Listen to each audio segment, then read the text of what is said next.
Okay, so what's up, guys? Welcome to something that I'm gonna attempt to do and may not be successful at. I don't know. So to give you guys a little bit of a backstory, some of you may be familiar that I run a Ubuntu build. So I don't run Linux. I'm sorry, I run Linux. I run a flavor of Linux called Ubuntu 14.04, I think. Anyways, long story short, I don't run Windows for my editing or something like, like the Mac OS. So the reason why I run Linux was because I had a catastrophic failure back, I don't know, maybe, God, 2 years ago.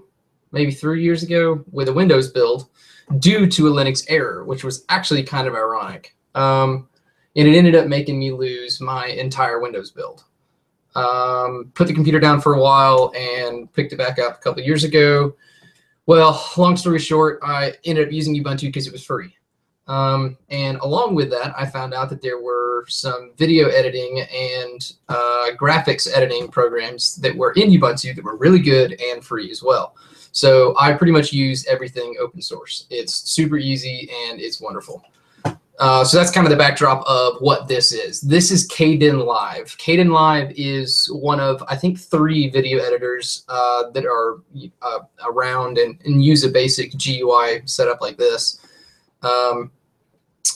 The reason why I use Kdenlive is because it's very simple, but it's also very complex. It has a lot of different features that I can use where I need to be doing any kind of custom stuff. If you guys are familiar with the channel and all the cinematic stuff, I have custom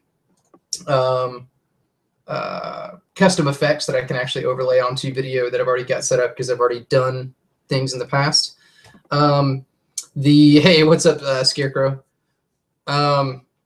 Sorry, I'm gonna be back and forth the chat this whole time. It's gonna be a little bit of a lag, but anyways, so I run Kdenlive, and with that, it's been a learning process the entire time that I've been using it. Every time I do any kind of editing, or if I'm doing anything special, if I change it up just a little bit, I learn just that little bit more. So it's pretty exciting to use. The community behind it is okay. It's a lot of techie people that really know what they're doing. Me, on the other hand, not quite so much, but I've gotten the hang of it. So welcome to Kdenlive and my normal editing suite. So today I've got a couple of source videos that I took at Bedlamworks, which is where I work, 2 to 3 days ago. And what I'm attempting to do is do some color correction with the GoPro Hero 4 Silver Pro Tune settings. I believe the Pro Tune settings were the flat color scheme, which is why it looks so washed out and weird. It was at 720 at 120 frames. And the reason why I chose 120 frames was because I wanted to see what kind of a frame rate that I could get out of doing that high and with 720, and still see if the color correction works.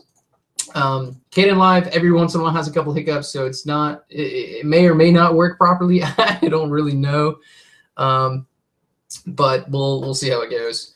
For all of you guys watching and participating in the chat, I'm going to go ahead and give you guys a heads up. This is essentially a Q&A, and I guess I probably could have put that down in the actual title or the description. So if you guys have questions pertaining to editing, or why I choose to do something over something else, or if you have advice to do something a little bit different, please, speak up, post your question or whatever. That is what I will be answering if I can spot it. I'm not going to be trying to answer what bike you should get or how old you are, how tall you are, what would fit you. That's not what this is about. This is about the editing process of playing with these different settings and trying to learn something. So if you guys can take something positive away from this, I really hope it has some value for you, but we'll see how it goes. So with that out of the way, the video footage is of Travis working on a gas tank, as in this frame. and some of the welding you'll see here is him working on the bottom side of the gas tank. And the difference between the two is his working with the gas tank, the actual physical side of it, isn't going to be really that interesting, just because he's doing a lot of stenciling and kind of getting the right shape and the right forms and everything to line up with the gas tank right here you see in this photo. This is the one that a client brought in, and this is one that he is creating. He's trying to create a replica, and he does everything out of aluminum, so it's pretty easy. It's pretty malleable. Well, I shouldn't say easy, but it's malleable. And so in this frame, you'll see him with the upper 3/4, and then in the welding frames, you'll see him with the lower quarter. In the lower quarter, he's doing a couple of welding bits to try and get some of the lip so that it actually sets into the upper 3/4. So a little bit more information about what I filmed with. The GoPro Hero 4 Silver with the ProTune settings on. I believe the max ISO was 1600 because it was originally still set in a low light setting. The shop itself isn't lit very well, but it's lit enough for the GoPro. ProTune was set to a flat, like I said, so that I could do some color correction to really kind of play with levels.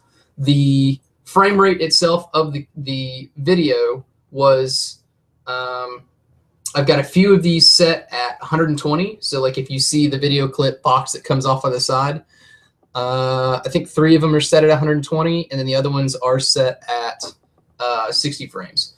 Now, with that being said, sorry, I was reading a question.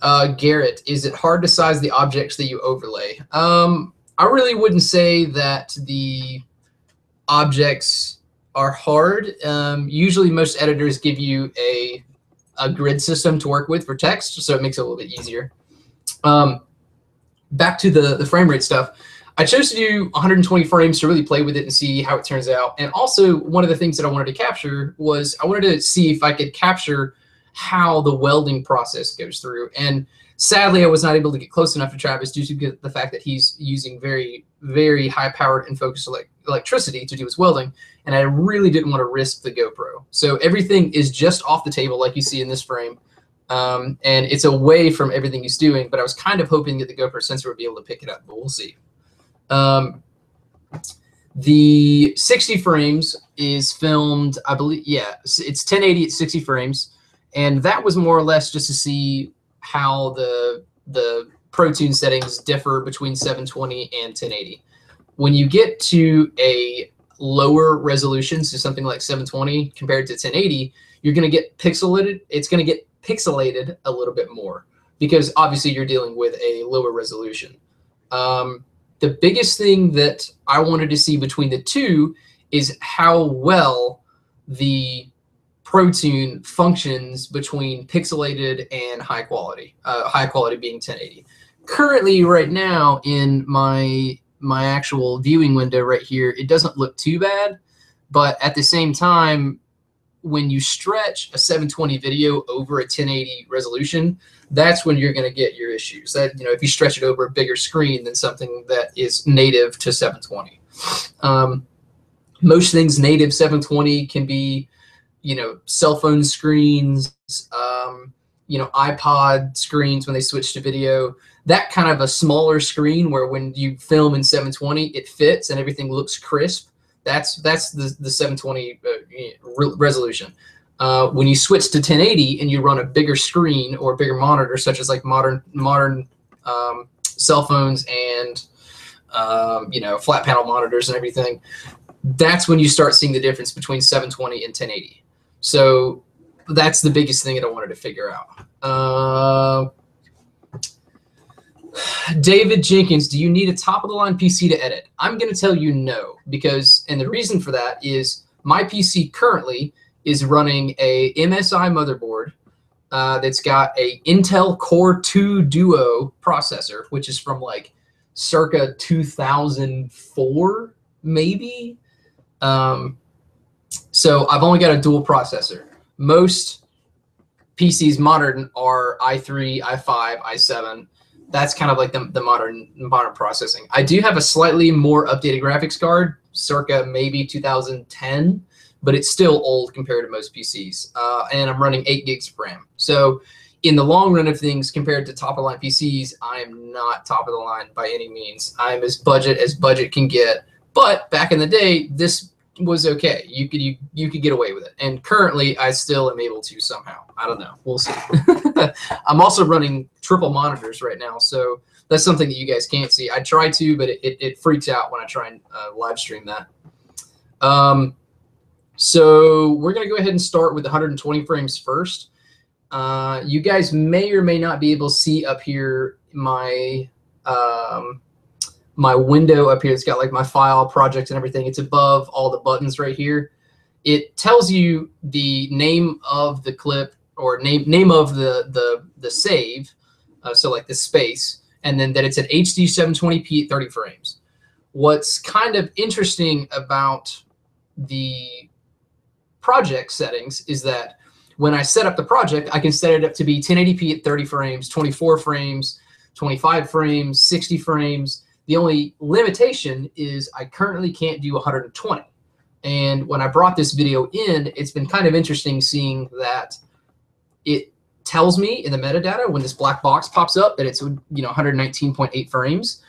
But interestingly enough, when I bring this into my editor down here, and I've already played with this a little bit, so I know about where I want to go. Let's go. I believe it's right here, right as I got it next to the claw. So do that and delete that portion. So we only want a certain slide, which is a slide backwards from the welding table. And that's a pretty color. I really hope that ProTune works out and does this pretty well. Interestingly enough, when I brought this into Kdenlive, the play speed, which it's probably not going to play very well for you guys as the stream goes, just because it's streaming a screen and it's a pretty complicated process. But it brought it in at half speed, or quarter speed, or no, I believe it is a half speed. It brought it in at 60 frames, so it's showing the video at 60 frames technically.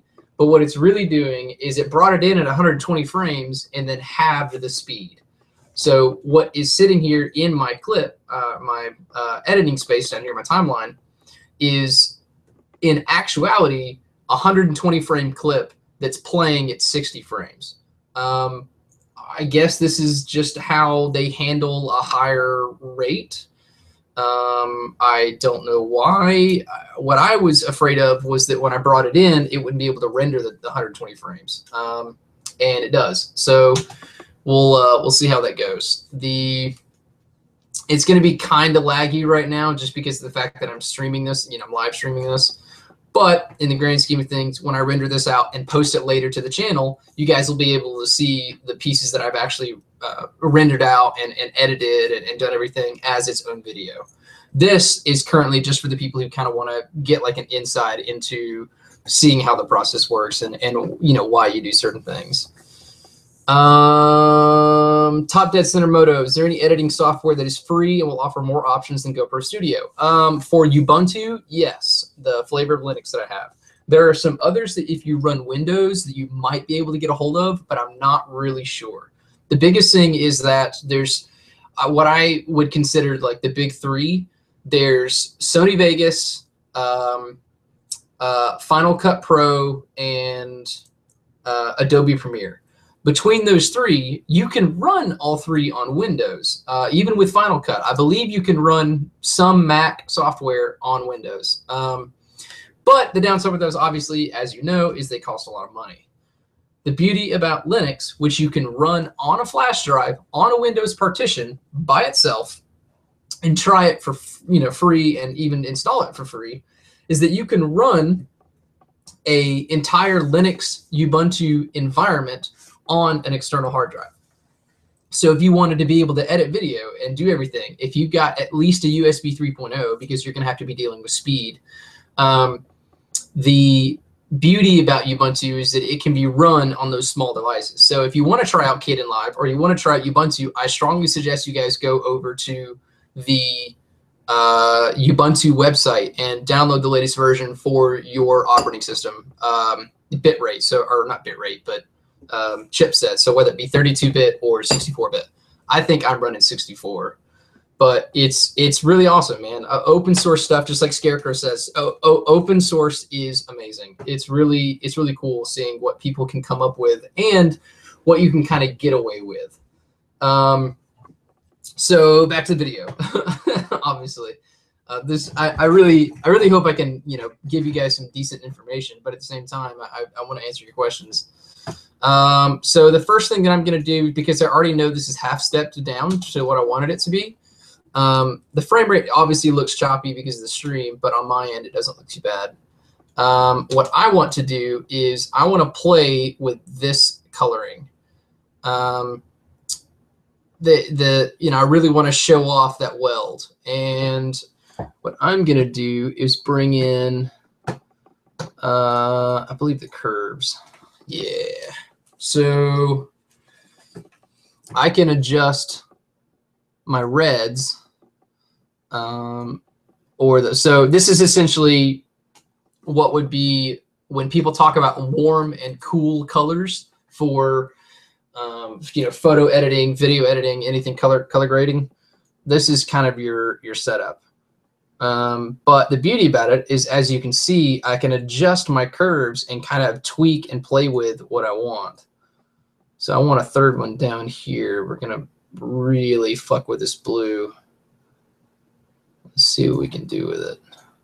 Granted, yet again, like I said, I really am trying to entertain the idea of figuring out how all of this works. And, for the things that I do know, give you guys a little bit of information on how they work.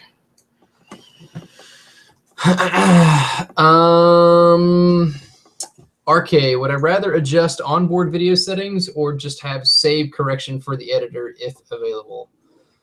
I don't really understand your question. Oh, okay, I get it now. If you're going to be doing editing on the fly, like when I used to film BMX, the biggest thing that I wanted to do, especially with photography as well, and RK, I know that you do photography, I was always under the mentality, and I enjoyed the workflow. It was a little bit more work, but I would rather shoot 300 photos and get the one that I wanted than shoot 30 photos and have to pick. So what I would do is I would play with the settings on the fly and out of the viewfinder or the LCD screen. If I finally got what I wanted, what I saw on that screen, I would shoot that, and that's the one that I would keep. I didn't really like doing much editing in post because obviously editing in post takes a lot more time. But in the upside to it, you can really tweak what you've already captured, and you can change the mood of it. You can change, it's just in post there's a reason for it. It's obvious that it has its advantages, I guess. But from my own personal opinion, I would much rather get it at least 80% of the way there and then do 20% post. But that's just me. There's some people who would rather do 50% of the way there and 50% post. There's people who'd rather do 20% of the way there and just film or capture the idea and then create the mood. But it's really personal preference. Scarecrow, I have been filming this on the DSLR all the time. This specifically is testing the GoPro Hero 4 ProTune settings, because with the DSLR, I know that I can change my color. I know that I can change my my white balance. I know I can do all that stuff on the fly and then film. With the GoPro, you are kind of limited because it's not a DSLR. So the biggest thing is that I wanted to test the GoPro specifically. So back to the colors and everything. So I know that I've got a lot of blue, and whoops, I don't know. I do have a lot of red in the scene as well, and I want to keep that. But what's really cool is if I go to blue, it gives me a whole nother range of colors to mess with. So I'm going to do red and blue. So what I can do is, because my effect stack allows me to change these curves, I can actually drop another one on it. And then this one, I can switch to blue and yet again adjust my levels. So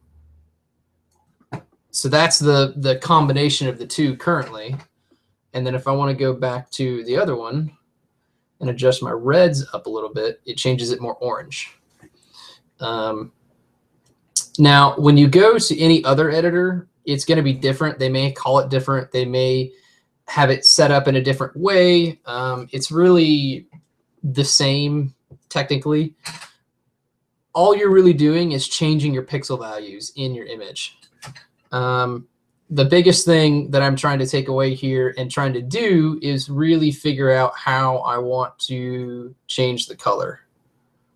And what we can do is, once we get levels, this is kind of like a more like a kind of downcast, dark look to it. It's got a little too much yellow. Bring a little more blue into it. But once I get my color set up, I like that right there. Let's see if we can play with it a little more.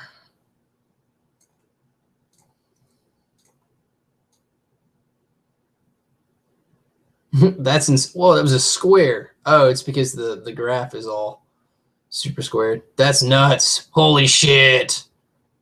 See, this is what happens. You just sit down and play with stuff. It's really hard to learn something if you don't take the time to do it. I mean, you can, book learn it, but you don't learn by experience.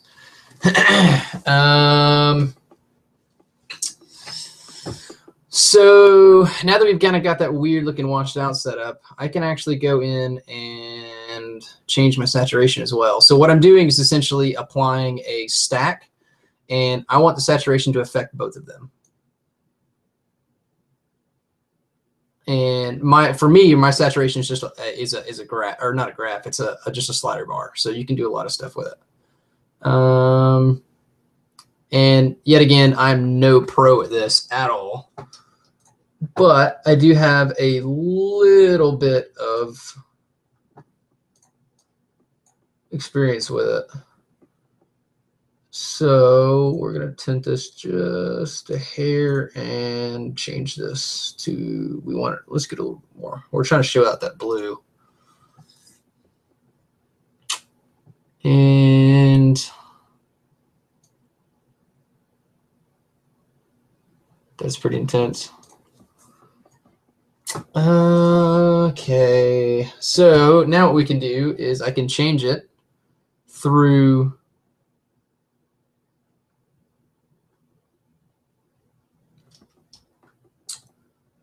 the actual that turned out really good. I actually kind of like that. Let's we're gonna render that out really quick, and we're gonna see what it does. So once you actually was used in the recording you were editing, Zombie, I'm gonna assume you mean pixel setting as in resolution.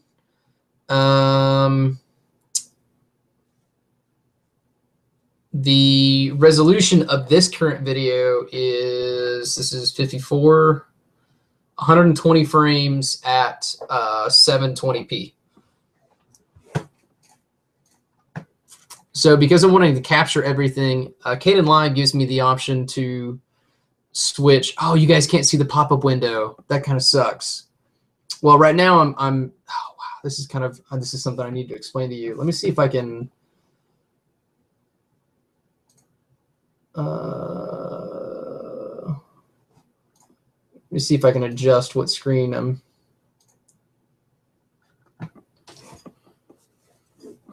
Stop screen sharing, and we'll go back.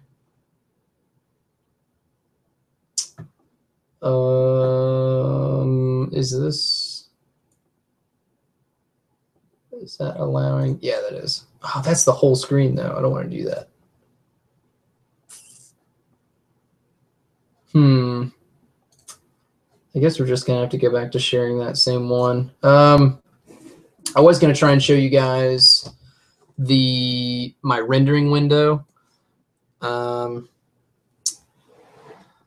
The rendering window gives me the options to render what I've currently edited out to a certain format. So what I'm trying to do with this, obviously I want to preserve my resolution and my colors and everything as much as possible. I don't want to compress it. When you compress things, usually if you do a lossy compressor, which means it loses data, the stealth, you would, the information in your video gets lost as it gets compressed. So you're going to lose a little bit of your quality and your resolution. So what I'm doing is rendering it out as a lossless or high quality video, which in turn requires more information to be put into the video itself. You're essentially, you don't want to lose information while you do your render. So I'm just going to render this out really quick. They usually don't take very long. All of the clips that I am working with right now are all under, there's a couple that, or there's one that's 2 minutes, but most of them are under 30 seconds.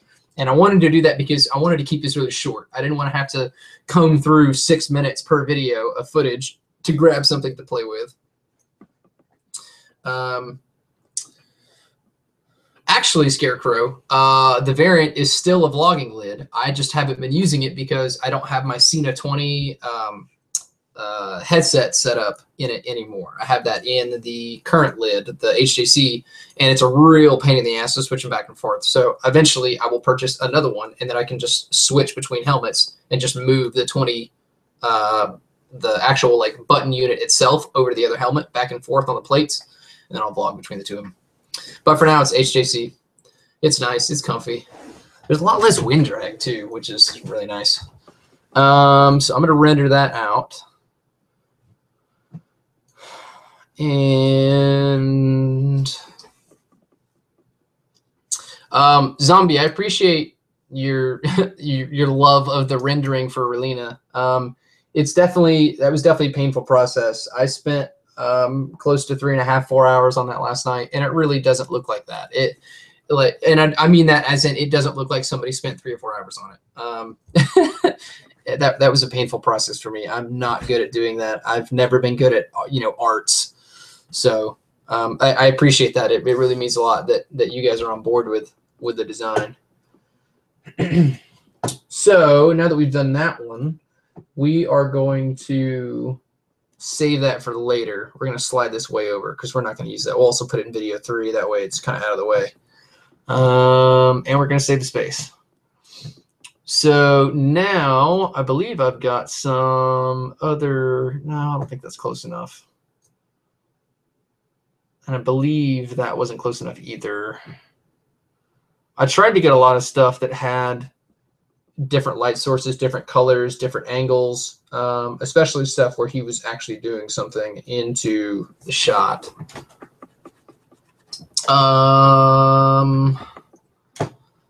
Let's see, is this in the right? There we go. So in this one, I'm going to go ahead and bring out a lot more of the white.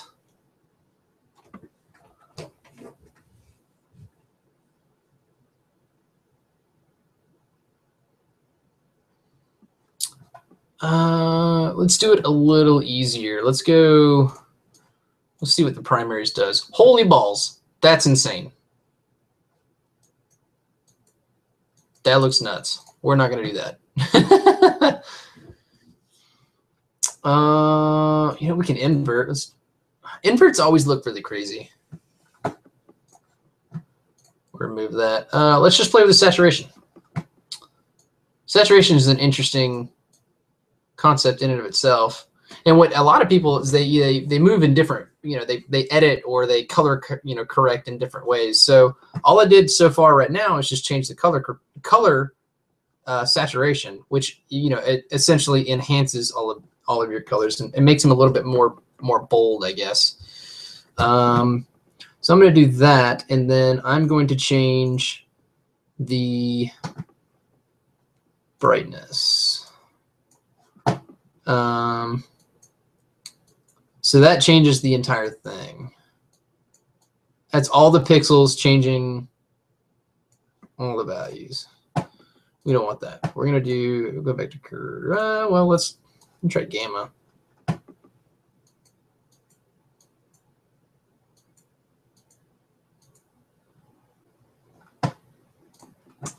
And actually, let's go ahead and bring this saturation down just a hair. And I can do that with the curves and take those reds down a notch. See how the trash can changes so much and this lid right here? It's pretty interesting. So we want those. Let's get those a little bit more white. And then the lumas, which is the brightness.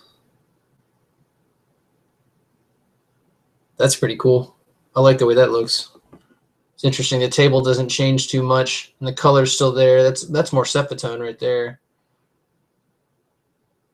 It's also an interesting how sharp that came out. Let's play with blues a little bit.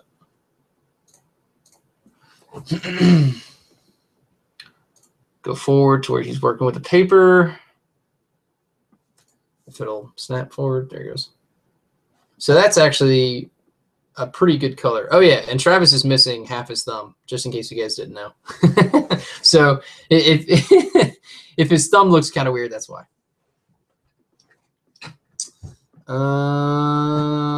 So we're gonna keep the gamma, keep the curves, and we're gonna add in another curve really quick, and we're gonna change the reds and bring those out.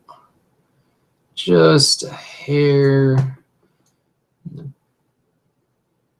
Curve it a little more. Play with the gamma a little bit more. Brighten it up a little bit.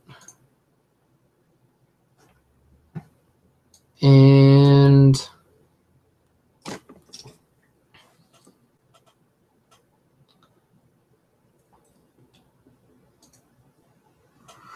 so the biggest thing that a lot of people don't realize is when you film, especially if you're doing something cinematic that means a lot and you're trying to really capture an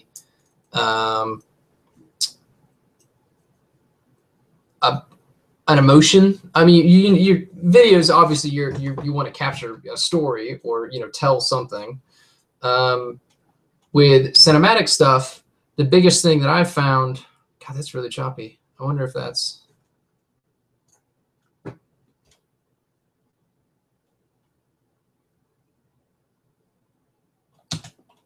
So we are going to go ahead and I'm going to speed this up a little bit.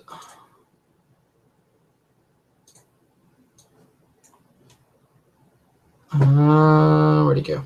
Curves, don't want that. Let's go 200.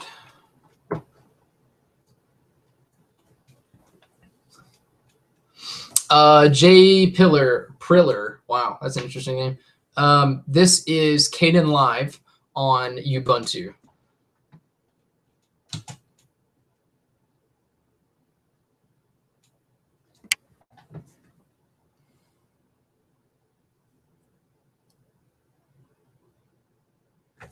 So I am going to render that really quick.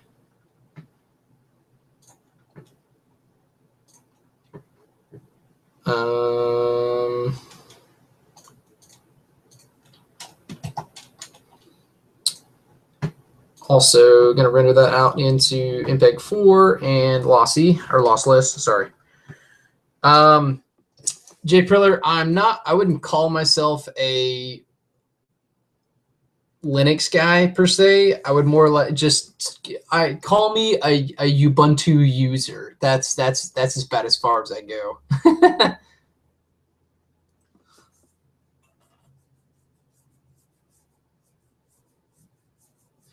And Miles, that is definitely a big part of it.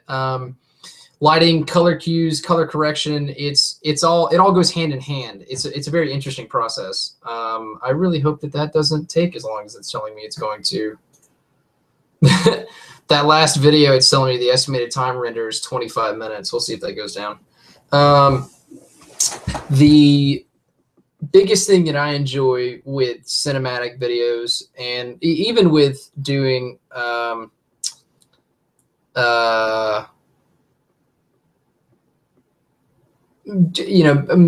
that have a particular meaning to them. Oh wow, it's still at 26 minutes. That's gonna suck.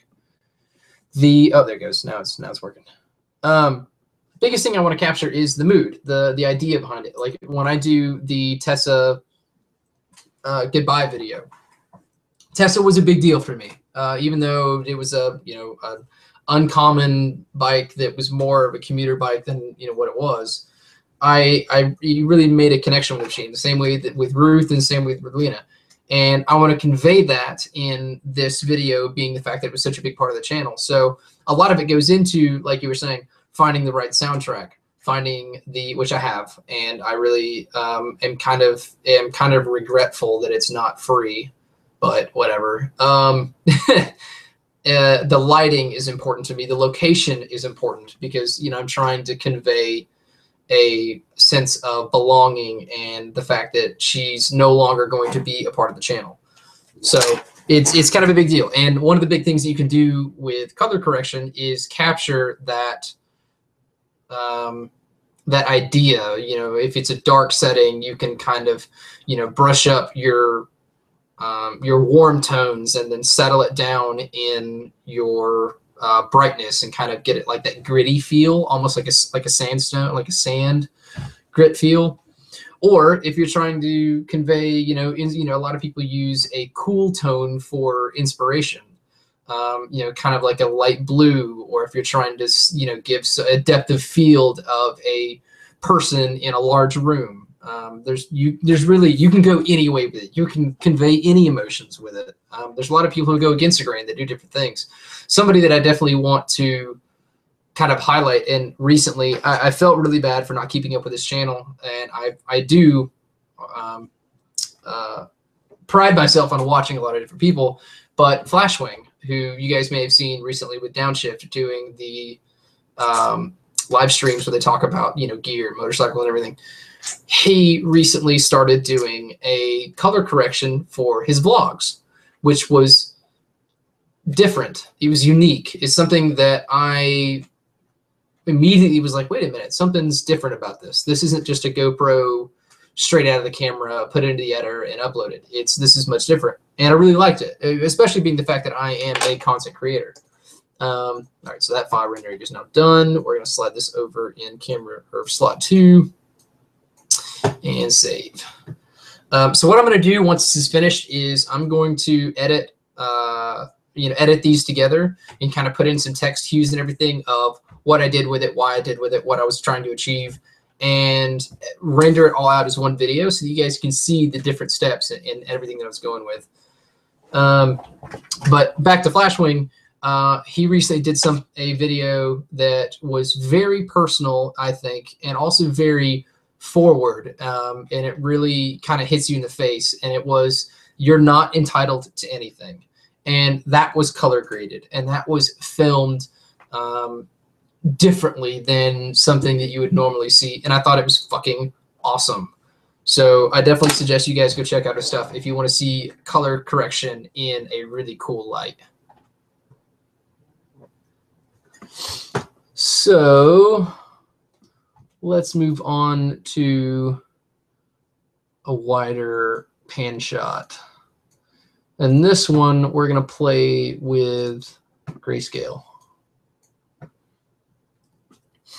Grayscale is pretty cool, just for the simple fact that you can kind of convey time with it, if that makes any sense. And the only relation for time is just because of the fact that originally film was black and white. So we're going to play with that, and we're going to add in, let's see what we can do with curves with it too. See if I can stack them. Yeah, so that's cool. So we're going to do a cool, God, that's super extreme. I don't want to go that extreme.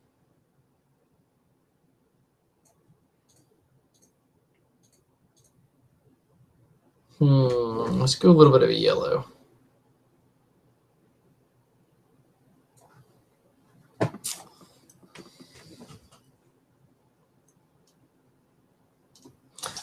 Zombie, I appreciate it. That was obviously a collaboration with C2Dub and myself. And to be totally fair, I believe 100% that that is a joint effort. Anybody can film. It's obviously not hard. And anybody can edit. But when you combine two people who really enjoy doing those things, and one is the opposite of the other, it really goes hand in hand, and it's really fucking crazy. Yet again, like I said, a lot of those shots, everything was just natural, doing something. All right, later, Jenkins. It's really natural, just trying to like I said, capture an idea, capture a moment, or something that you really want to show off. Chase is really, really good about making that look better. So definitely hit him up and let him know that you like it as well, because there's a lot of pride in that. So we get a little bit of yellow and a little bit of red and some blue. And ironically enough, if I drag this up a little more, I can create a sepatone naturally. That's a little bit more red. Let me see if I can add in. I'll add in one more, and we'll go to that blue again and bring a little more yellow into it. So there's this. Oops, I didn't mean to click off of that. So introduce sepatone. Jay Priller, I wouldn't say that I'm not able to post more vids. I'm also not OCD, so that's a good thing. But my biggest thing is I don't like releasing. I'm a guy who's quality over quantity. And if I'm going to release a vlog or something that I'm going to discuss or a cinematic, it's going to be something that I would be interested in watching myself if it were from someone else that has the that has that kind of emotion behind it. I don't do this. I do this for fun. This isn't for there's no like grand scheme, ha ha ha goal. You know what I mean? I release what I want to release when I want to release it. And having that kind of mentality behind it really gives me the ability to build the channel how I want it. And I like that. I like that freedom. It's nice not being restricted. So recently, over the last couple months, I've been restricted because my editing machine was at work doing Bedlam filming projects. And we slowly found out that because of Bedlam where it is right now and that it's being built and it's growing, a lot of my duties fall more towards managing the business and doing parts and sales and everything than it does me filming. So I brought the filming rig back home, or the editing rig back home, so that I could then, in my free time, focus more on my channel, which is what I've been wanting to do from the start. So that's why this is back here and why I'm able to do things like this. So we've got a manual sepatone here, which is really cool. But what I'm going to do is actually bring this video in a second time, and we'll go to another shot of it. All of those effects are only overlaid on that one particular clip. So now that we go to the new one has nothing applied to it. So it's just the flat color again. So now we're going to drop sepatone on it. So this sepatone is obviously a little bit more yellow. I can change these based on how I want to do it. So actually, so that's a little bit more red. Let's do, so in essentially 2 steps, I've created the same thing. The colors may be a little bit off, but the difference between the two is pretty close. This one's a little more yellow. I think we can bring some more red into it. Let's try that.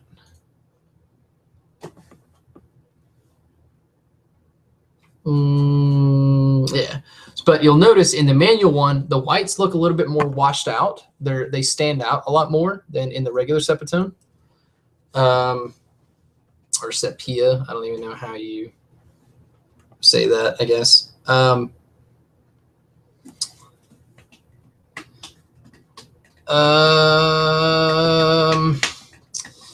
Jay Priller, I would probably say that it doesn't use GPU acceleration.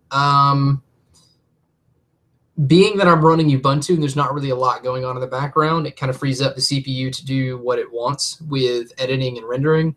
But the downside is when I do my editing of larger projects that are running 60 frames and a shitload of color, where it's actually, there's a lot of stuff going on, it does tend to take a much longer time to render. But typically my vlogs, to kind of give you a rough estimate, like a 14 or 10-minute video normally takes me 20 to 30-ish minutes to render.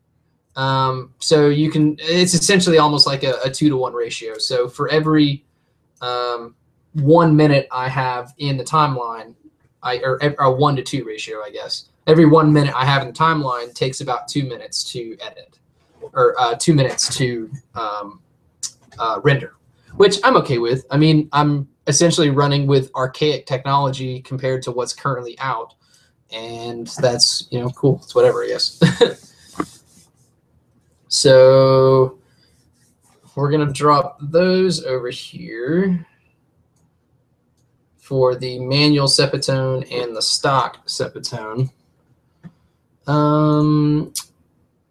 Ooh, that's another thing that I really want to show you guys. It's actually really fucking cool.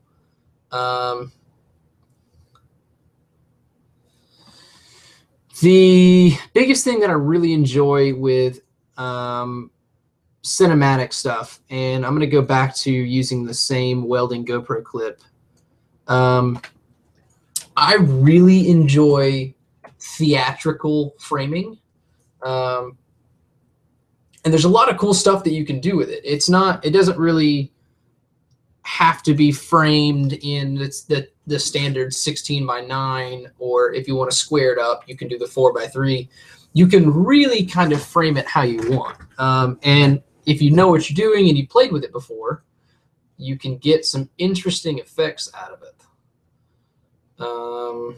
Ooh, actually, what I just realized is everything in the timeline is actually backwards from what I've edited.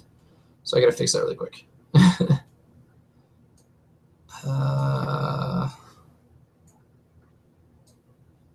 Go back to there, and that's the latest one. Okay, so I'm gonna go back to here.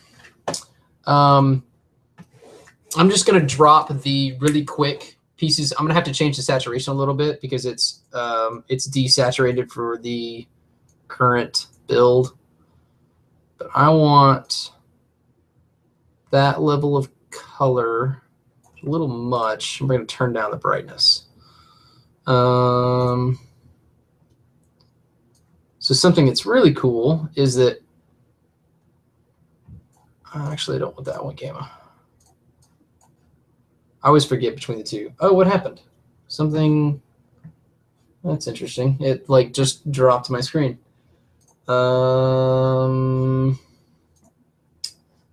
We want to do that, share, and present to everyone. Please don't do that again. So we're going to play with game a little bit. We're going to turn it down, darken this just a hair. Still get some color in it.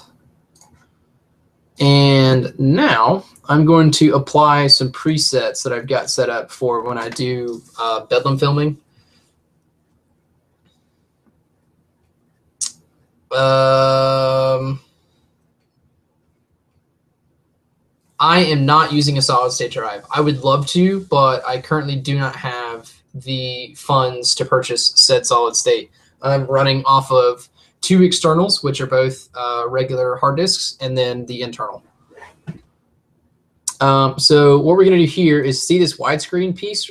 This is really neat because what this allows me to do is it clips my video into the quote-unquote widescreen ratio. I believe that off of a 1080p frame rate that it is set to 200 pixels.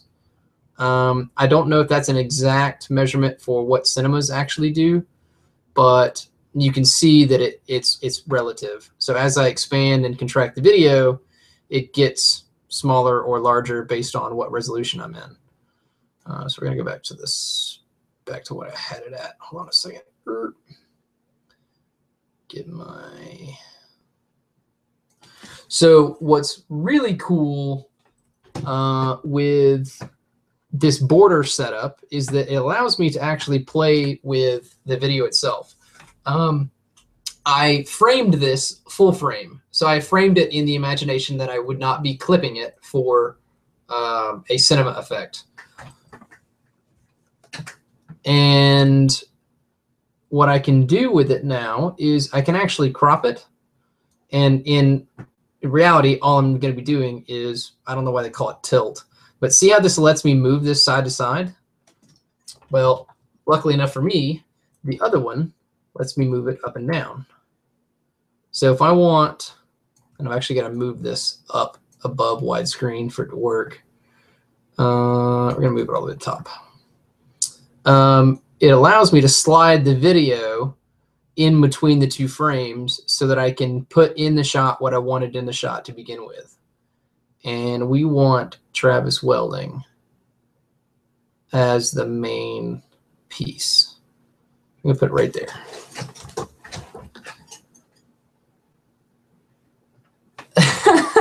Jay Perler, I mean, it's just, that's just it. I wouldn't really say it's hardware inequality, but at the same time, I've been working with this system for years now, and it works, and it does everything I need it to. And to be totally fair, I'm not filming with, you know, like a Red Dragon cinematic camera. So my biggest thing is that once I start filming over the hardware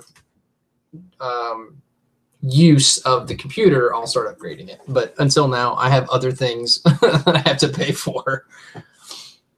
Okay, so we've got the saturation, the gamma, the widescreen in.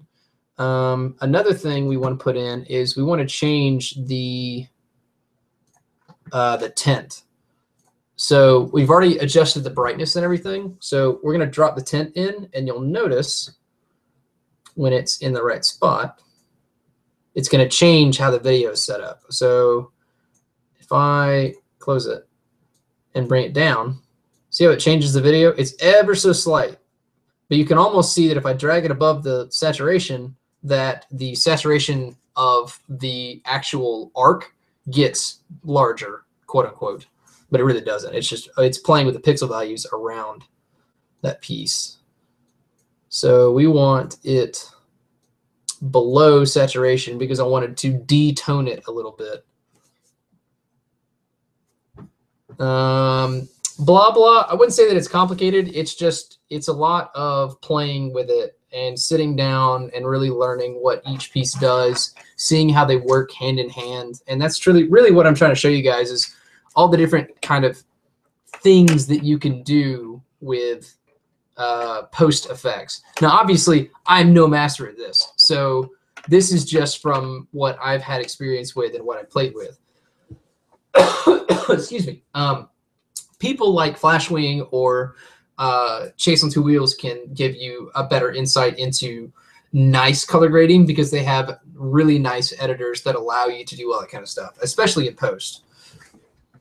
So now that we've turned that down, I can actually change the brightness as well and put it in and darken it a little bit, but then the whole thing kind of looks weird, and I'm not going to do that. I lose some color. But the beauty about having all these effects stack in the center is that after I've applied everything and I kind of have a vague sense of what I want to do, I can actually go back and change it. So I can apply more saturation if I wanted to. That looks really nuts, but I don't want that. And I can grayscale it too, just with desaturating the whole thing. And you can still kind of get a better look at it as you've got it set up as if it were already going to be rendered out full. So key, oop, that's not what I want. And I'm going to play with the gamma a little bit more, see what we can do with it. No, it's too bright. No, it's too dark.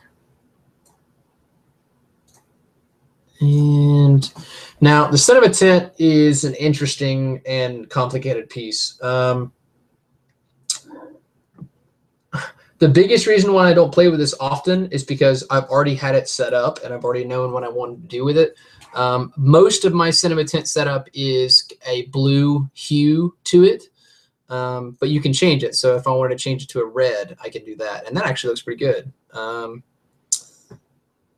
But this is a much more complex piece, and to be totally fair, if you want to really learn about a lot of this stuff, Google it. There's a lot of different photography and videography experts that have guides or explanations of different settings like gamma and black levels and white levels. Most of my experience with colors comes from doing imagery correction for what my degree field was in, which was geographical information systems. So it's a lot of cartography, map making, aerial photography. And a lot of the stuff that we had to do wasn't really color correction per se, but it was pixel correction, which is a huge deal when you come across aerial imagery that a single pixel represents 4 acres or something ridiculous. So, you know, when you're looking at an area photography and each pixel represents 4 acres and you've got umpteen pixels in one photo and one of them is green when it should have been brown, that's 4 acres of land that was supposed to be dirt or rock or, you know, something that represents that pixel color. In my eyes, with photography and videography, this is the same thing. It's a little bit more complicated, but it's the same thing. All I'm really doing is playing with pixel values here. There's no, you know, fucking crazy magic behind it. It's literally just a bunch of numbers. Now, back in the old days when they were doing, you know, filters and everything on the cameras themselves to get these looks, that's when it was all sciencey and shit. But now it's the digital age. All you're doing is just playing with pixels. That's it. So we're going to actually leave that red tint because that actually doesn't look too bad. But let's play the saturation a little bit more, see if we can. Because I really like this stripe of light right here. And the arc is obviously overexposed because it's fucking electricity. It's nuts. But I like that. So we're going to do that and slide that over. It's got to be at the end. That's what I'm doing. What am I doing in my life? And save. I don't know why this little piece is right here. That's really strange. Let's get that off here. My computer's probably freaking the fuck out because it's doing so much. Oh, wait. I wanted to... so these two, we want to render out. I can do that with this little buddy right here. Let's slide this over. What this does in my editor is it allows me to render out only a certain section. So I want to render out that piece all the way to right there. And then when I do my render settings, which you guys can't see because it's a different window, and I'm sorry, I can select zone instead of the full project and render that to file, which is what I'm going to do. Render to file.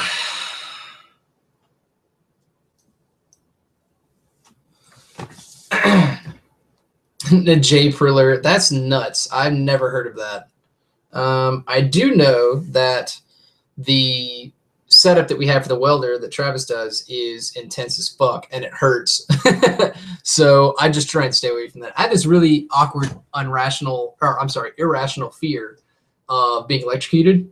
And like when I get like static shocked, I legitimately get angry because I hate it. So we're gonna let that render out. Now we're not gonna do anything crazy until then. I know it's just an AC to DC converter, but still, it's nuts. I mean, arcing and making enough heat to melt, you know, alloys. That's nuts. Science. I mean, do you guys have any questions? Like, you obviously pertaining to this.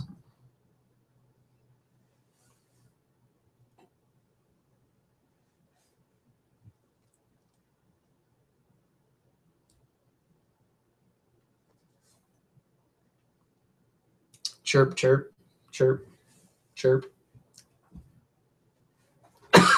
Excuse me. Completely forgot how much I talk during these things. You would think that somebody who does this for a hobby, you know, talk on camera would be used to it, but I need some water. If I edit without pants, does it make it go by faster? I don't know about it going by faster, but it's definitely cooler, quote unquote. Come on.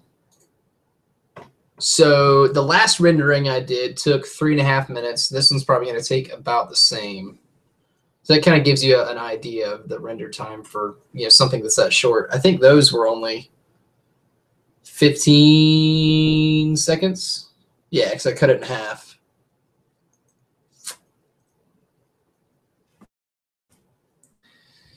And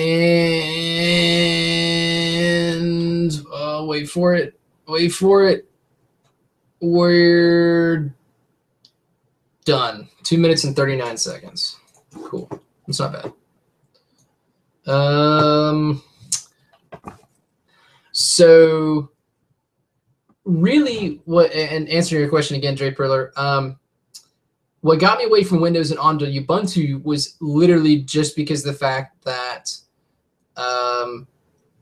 it's free, to be totally 100% you know, true. At the time I was in college, I was working part-time, and I did not have the funds to go purchase myself a copy of Windows and a copy of Sony Vegas, or, you know, Final Cut or whatever. I like Sony Vegas. Sony Vegas is really cool. I had a copy in 2012. Long story short, the Windows computer, or Windows, I'm sorry, the Windows install corrupted due to a Linux error because the hard drive originally was a Linux build.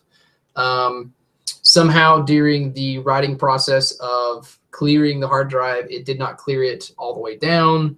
And at one point it threw a Linux error that was unrecoverable. You had to boot into Linux safe mode or some shit, something intense, in order to get rid of it. And because I didn't have that, I couldn't. So I had eventually, after not being able to find a solution, after months and months and months, I just turned it off and didn't look back.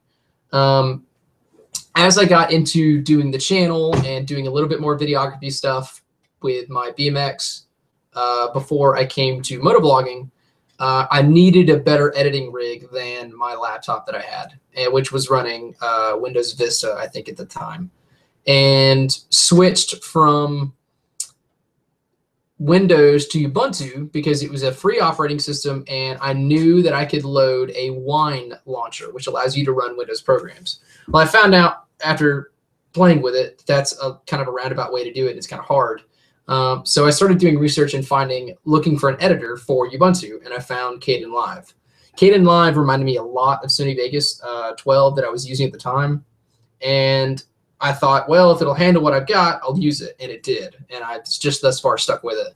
Comparing editing in both, I've actually edited in all three. So I've actually edited in Mac, Windows, and Linux, and by far the most fluid process, and mostly just because of handling and software matchups. I would say that Mac probably has the most flow per se of editing, and then Windows has a more versatile market because there's a lot more companies that can produce content for it a little bit easier. Ubuntu, on the other hand, is for all the nerds, the people who really like getting into and setting up something exactly how they want it. And I'm not that nerdy. I am, but I'm not that nerdy. So like when it comes to command prompt stuff for Ubuntu, I kind of have to go back and refresh my, my coding days. The editor for Ubuntu was just as adaptable as Windows, almost if not more, and free. And free is a big, awesome thing here. So that's one of the biggest reasons why I run Ubuntu right now. Miles, I am rendering pieces as I go, because what I'm doing is I'm creating those as individual files so that I can later upload those as individual, or I can bring those back into my editor as the saved pieces and render them out as a full video by itself in a lossless, non-compression format. It just makes it a little bit easier so that I don't have to save each individual space and then bring them all back in later. I can just save it as an individual video. So I'm going to render out this last one that we just did really quick. And you guys ask some more questions.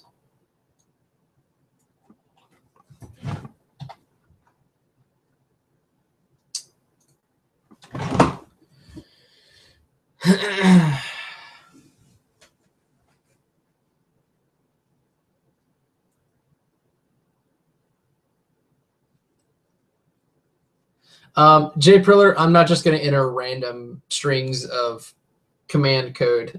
Sorry.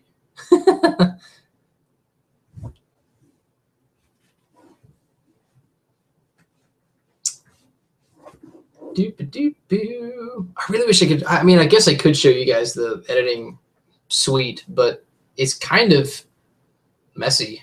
I got a lot of like water bottles and shit on my desk. I guess I could clean up a little bit, and I'll turn the webcam on and show you guys in just a second. Got so many cans. God, I'm such a pig. You guys want to see what the life of a motovlogger looks like at their editing station? It's kind of pathetic at times, but it's whatever, I guess. Make it a little bit neat at least.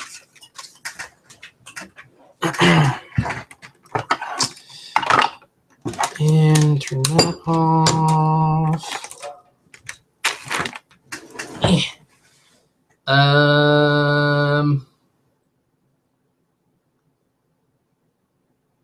I have no idea yet again what EEC support is, which yet again proves to you how less of a nerd I am when it comes to Ubuntu. I'm sorry.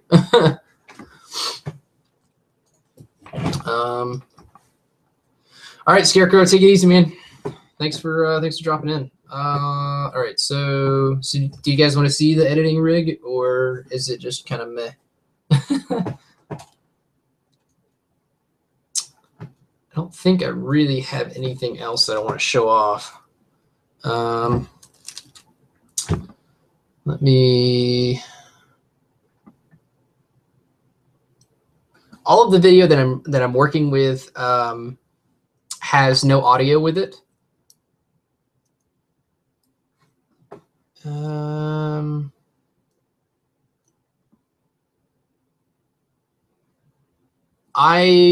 Jay Priller, I talked about the specs earlier in the stream of I'm running a a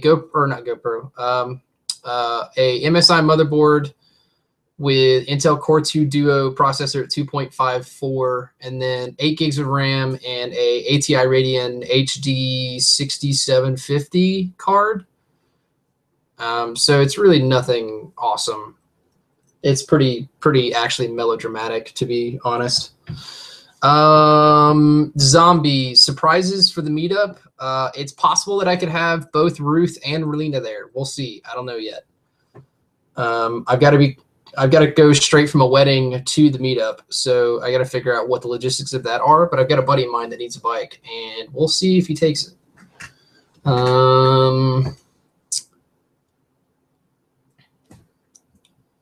The sound is actually not in the video itself because I was running the GoPro Hero backpack for the Sena headset, and it has the option to turn the mic off. Well, I had the mic turned off because I knew that I would be either stepping this down in frame rate and slowing it or speeding it up. So with the 120 frame video that I've got, when I bring it into my editor and then slow down time, it cuts out the video completely. Or not the video, cuts out the audio completely. So it's just a blank slate. Because in reality, and even if I could, I really wouldn't want to just play slowed down audio. It just sounds like shit. So usually if I'm going to be doing any kind of a slow-mo, there's going to be a music track behind it, or I'm going to be talking, or something else is going to be happening. I'm trying to think of what else. I've got some audio manipulation stuff here. There's a lot of different stuff, and I'm going to be honest with you, 99% of it, I have no idea what it does. I am not an audiophile. I do have a couple of custom stuff that I've done in here to aid in some of the Project M, whatchamacallits, interviews, because most of the time it's either being filmed in a garage or outside, and I didn't have a lapel mic or anything. It was just raw out of the camera, so I had to do a little bit of editing. The time-lapse stuff is, yet again, for time-lapse.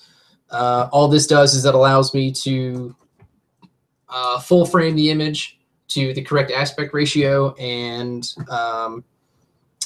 I think that's it for those.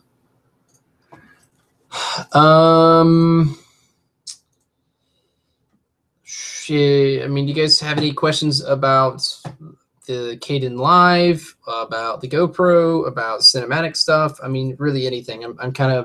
I'm here to, try and share information.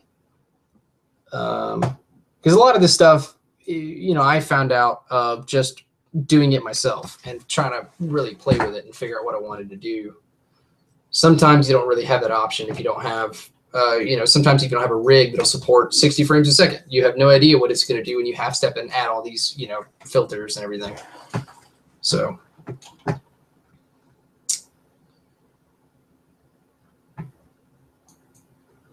Swoop. And I'm trying to think if there's anything. I believe that, yeah, that's a forward shot.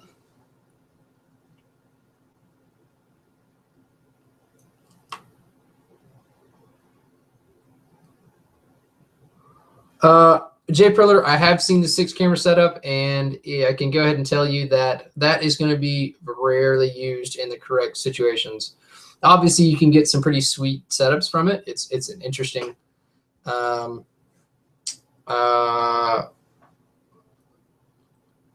it's an interesting idea, but at the same time, the only real applications I can see that video doing any kind of a decent presentation other than saying, hey, look what we can do, is something like in virtual reality. And even then, that's kind of a far stretch. Now, I do have to say that their 360-degree camera setup that they did with like the drifting cars that you can move your camera around or move your phone around, that's some cool shit. That's a very, very interactive way to show video behind where the sensor was pointing originally. So I think that's really cool. I would pay gold to fucking get one of those, but yet again, I would rarely use it. Stick it on the back of the bike when I go up blood or something. That'd be about it. Let's see if there's anything else that I can do. Ruth was okay from the recent escapade up to blood. The only thing that happened was I cracked that tail piece, and it was, $34. So woo! I'm just gonna get another one. I guess I can show you guys the desk. It's really not super intense by any means, but it's kind of cool having the Linux build and whatnot. I'm going to stop presenting here and stop screen sharing and turn this on. Let's see if my USB wire reach. See my shit. It might not. Oh yeah, it's totally not gonna work. Hold on a second.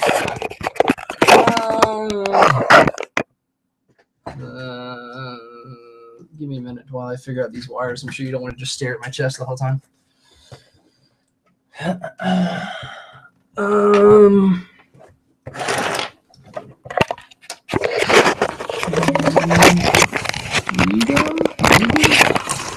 Sorry, there's a lot of noise.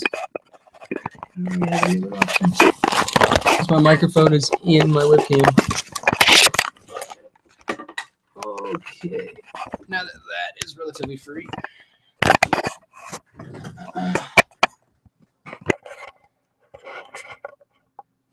Let's see if that works. Does that work? That works. Oh, wow, look at that. That's intense. So, yeah, 3 monitors. Woo! That's trippy. Oh my God, we're going into like Never Land. That's nuts. Yeah, so that's the desk. Batteries for headsets, GoPros, Rossi Forever and Always. Yeah. Oh, geez.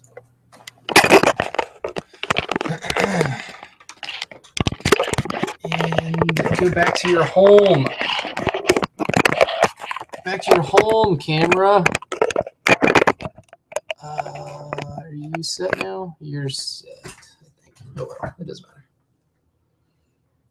Oh, yeah. The shirt was from the wedding, actually. Well, Melissa, my wife, Mysticker, as you guys know her, had a shirts that said bride and groom that are in the Star Wars lettering.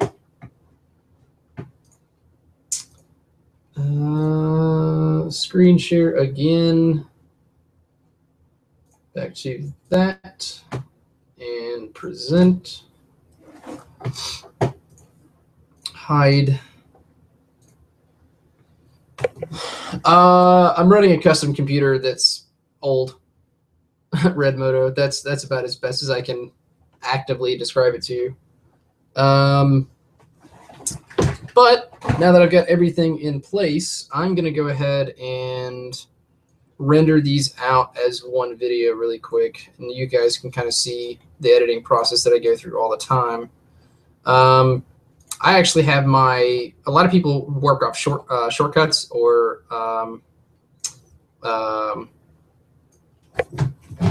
what the fuck are they called? Where you've got like a key, shortcut key, whatever. Key press, key commands, I don't fucking know. So a lot of my stuff works off of the usual WASD setup and then space and left shift. So when I do all my editing, unless I'm typing, I don't really ever have to remove my fingers from everything. It's all pretty much in the same spot.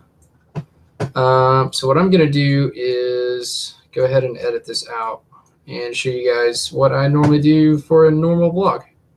Obviously, these are a little different because it's not an actual topic, but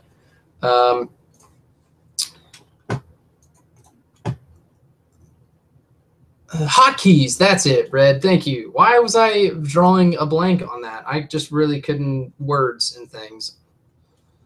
It's interesting. So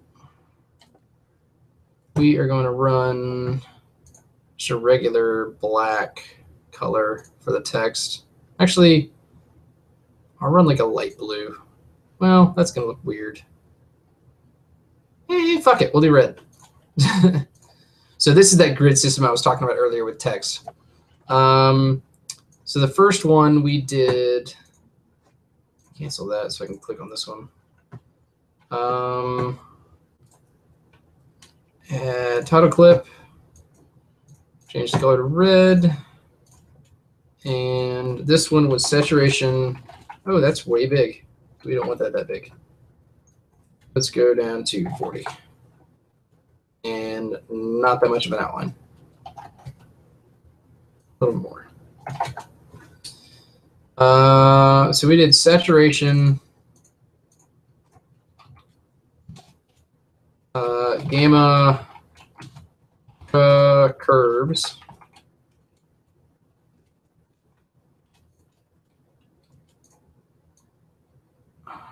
We're going to put that down in the bottom left and overlay on the top.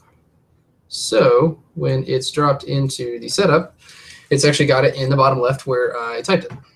And we're going to have it go through the whole clip. I'm going to stretch this out a little bit so I can look at it, bring it in. And this is something that took me a really long time to figure out while I was doing the Project M, was doing a dissolve text instead of doing it from like a fade to black or fade from black.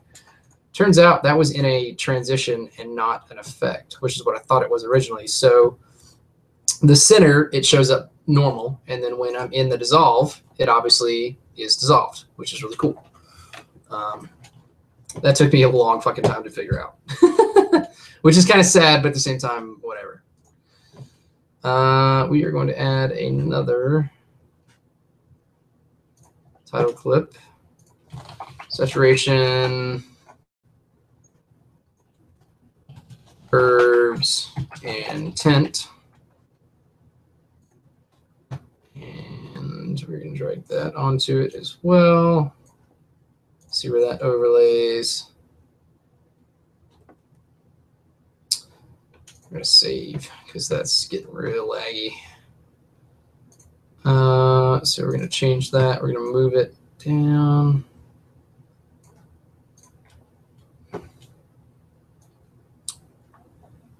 And we're going to yet again drag instead of the dissolve. Actually, I could probably run that a little bit longer.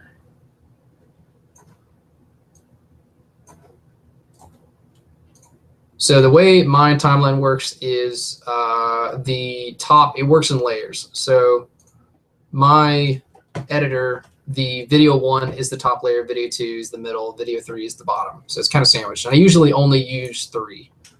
So that gives me the ability to stack things. And like if I drag this text below it, it's not there anymore because the video overlays it.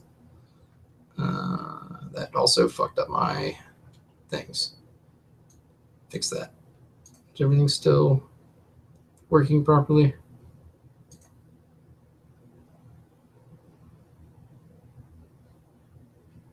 Excellent. Okay, we're gonna go there. So this is a regular Sepatone. It was also something that I changed. So this is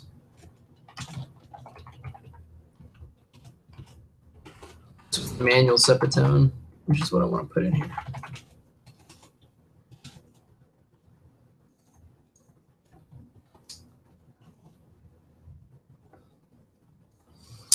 Zombie, actually, there's a couple of bloggers that are in the mix that are quote unquote up and coming.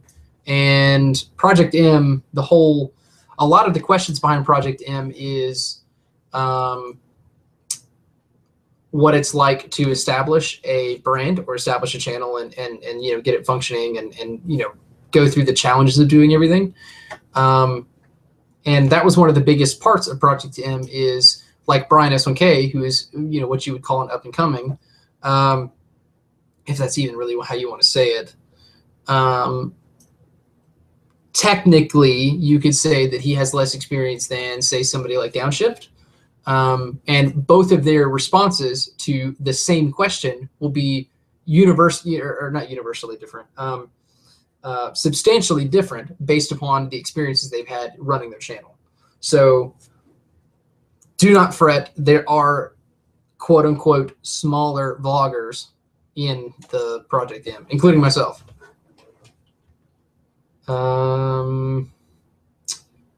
So this one is the natural Sepatone.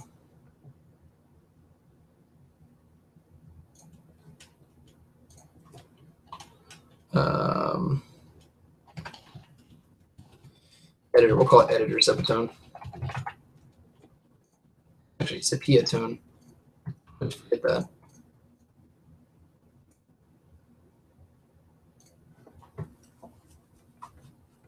I actually need to edit this one so I don't look like a total fucking idiot. Oh, I did. I made it right. Never mind.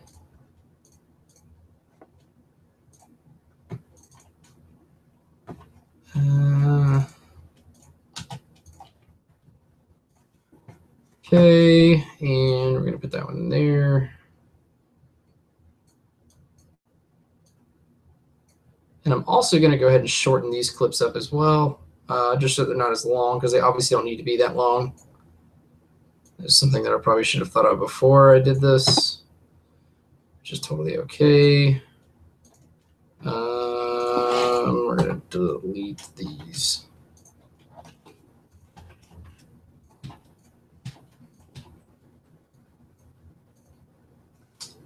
Interesting. Well, let me resize that clip.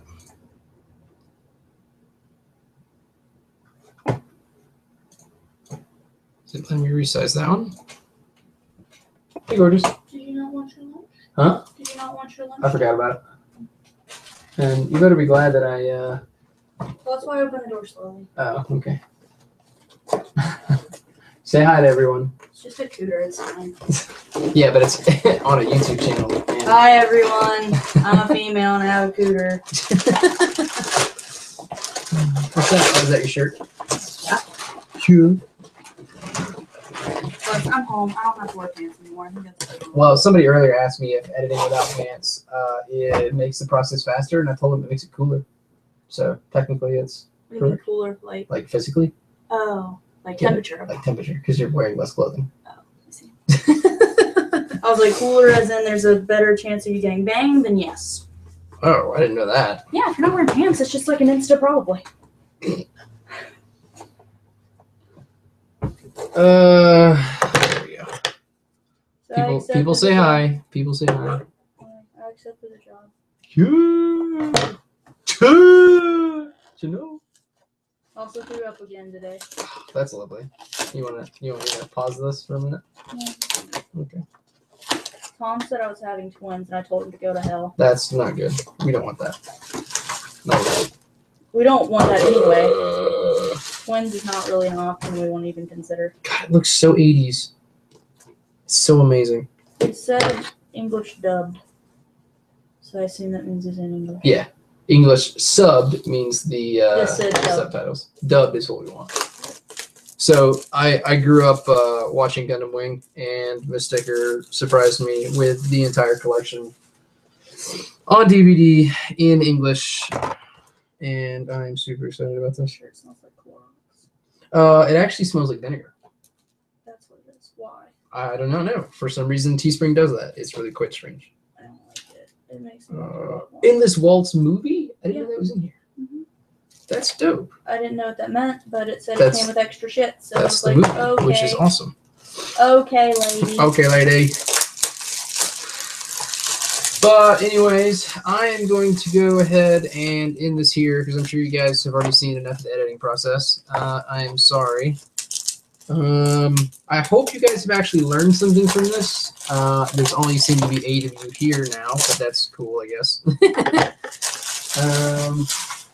So yeah, I look for the upload in the next, I'd probably say maybe half hour or so up on the channel. It's going to be awkward for people who weren't a part of this and didn't know what the fuck I was doing because they're going to look at it and be like, what the fuck is this?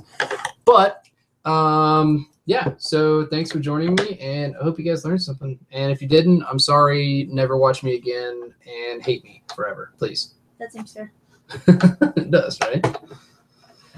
All right, dudes and ladies, if you're there, I will see you guys later. Bye, Felicia.